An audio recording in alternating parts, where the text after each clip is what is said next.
Thank you for coming today. We are here to celebrate the life of Leon Lanier, a husband, a father, and a businessman.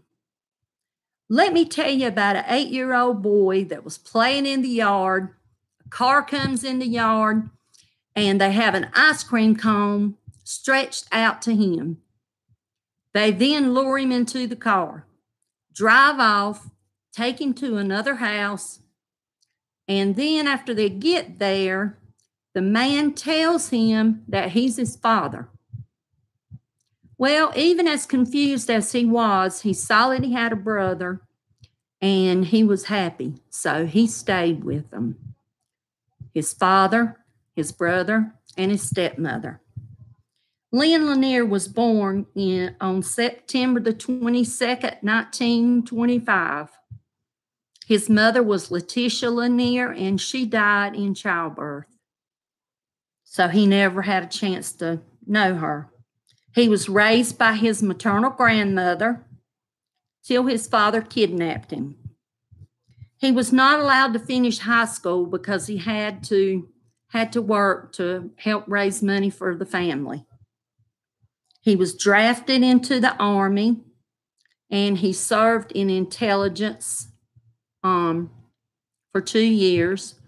He had to travel to Chicago for some training, and he got out of the taxi, put his belongings on the ground, and someone came by and stole them before he could pay the taxi cab driver. He said he would never go back to Chicago. They had a physical at the end of his 2 years, and he did not pass the physical. He had varicose veins, and they gave him a medical discharge because of that. At the age of 33, he met the woman of his dreams, Lyde Thomas, and they were married in a double ceremony with my mom's sister, Lucille. They went on the honeymoon together as well. His father had given him a hardware business, and as the men came in to purchase things, they kind of formed a bond in a circle. They would go to the back of the store, and they would sit around in chairs after they had gone by the bag of peanuts, got them some peanuts, put them in a pie pan, and roast them on the stove. They would go over to the cooler and get them a cold drink. He met a lot of friends with this. He also had a lot of friends that he saw in trouble. So he ended up giving a lot of credit to people that didn't even ask for it. That's just the kind of heart that he had. Some of the salesmen would come by, and they would take him out to eat, show him some new products, these kind of things. And he developed some relationships with them as well. My dad ran the store for 43 years, and in 1993, he closed the store because he wanted to spend time with his grandchildren. My dad was 39 when I was born. My mother was 38, and Dad took care of us. Mother was sick most of the time, and my dad had to cook, wash the clothes, do the house cleaning. Of course, I was designated house cleaner when I got old enough to do it.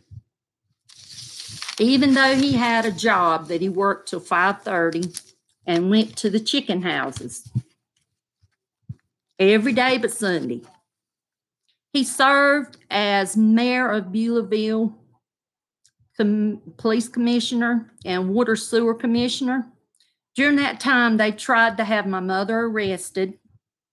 My dad's life was threatened many times, and he even had someone draw a gun on him in a meeting. That was the end of his political career, even though several people wanted him to be mayor again. He decided he'd had it. That was it. He was also a church deacon for many years and a devoted Christian. In conclusion, my dad was a great man, a great American, a great father, great person in the eyes of many. My father was loved by many, and in return, he showed unconditional love. I miss the days with my father, but I find comfort in knowing that we will meet again in heaven. I love you, Dad. I miss you, Dad. I thank you all for hearing my dad's story today. I bless you and wish you well.